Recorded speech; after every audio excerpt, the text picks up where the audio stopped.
ازيكم عاملين ايه؟ ورب كلكم تكونوا بخير. طالعه معاكم النهارده عشان اصور لكم الحاجات الجديده دي اللي احنا عاملينها.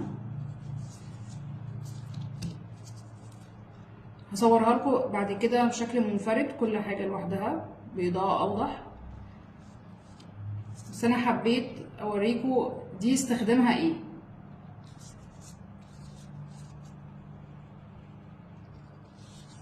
طبعا كلنا شايفين ان دي اسوره، هي فعلا اسوره، بس اللي انا عايزه اقوله لكم ان هي مش اسوره بس.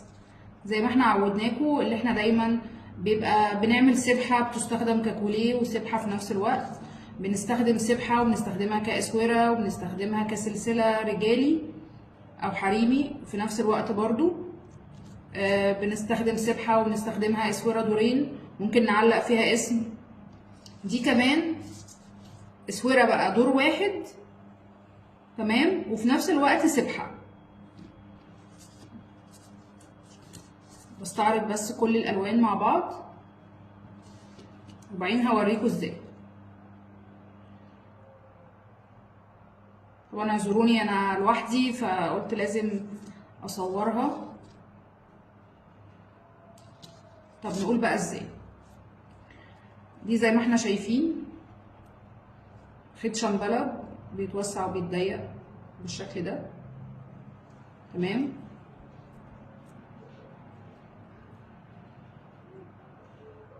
طب سبحه ازاي بقى؟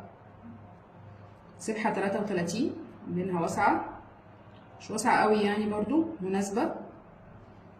فواصل 33 حبه، تبقى معانا في المشوار بتاعنا. خلصنا تسبيح نلبسها،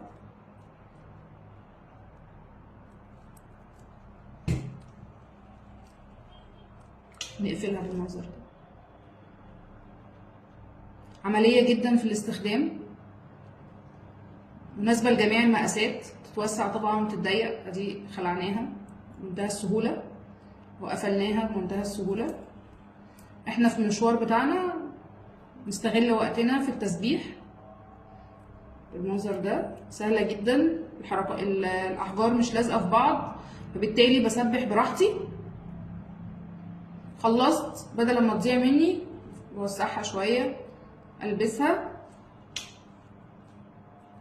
وأضيقها بالمنظر ده. شيك جدا، أحجار جاد شيك جدا، وفواصل حجر هيماتايت.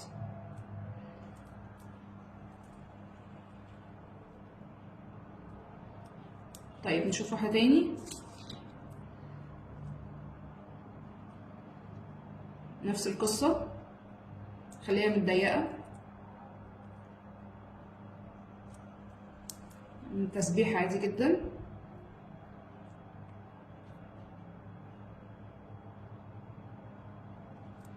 خلصنا، نوسعها شوية عشان نعرف بس ندخل فيها ايدينا.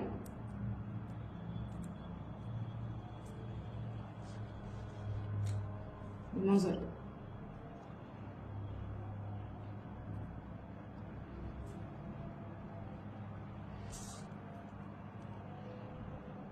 ده برضو لون تاني رجالي شوية،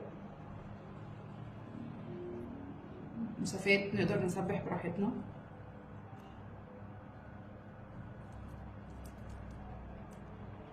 تتوسع تتضيق، وسعناها نلبسها كأسورة.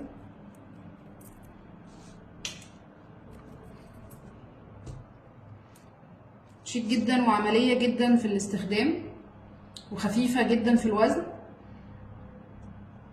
نفس القصة، لون كحلي، فواصل حجر هيماتايت. ده عين موسى،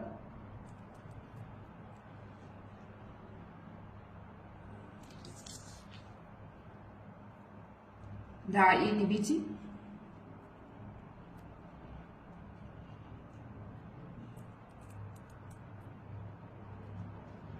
نسبح بيها بمنتهى السهولة.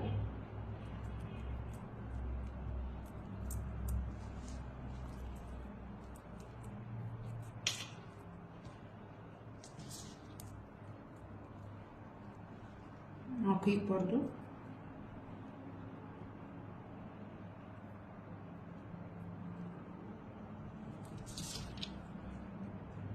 اللون ده حلو قوي، بيمشي رجالي وحريمي.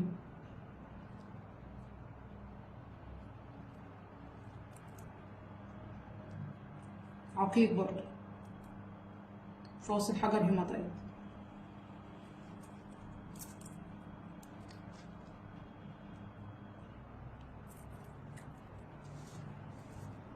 شكرا، مع السلامة.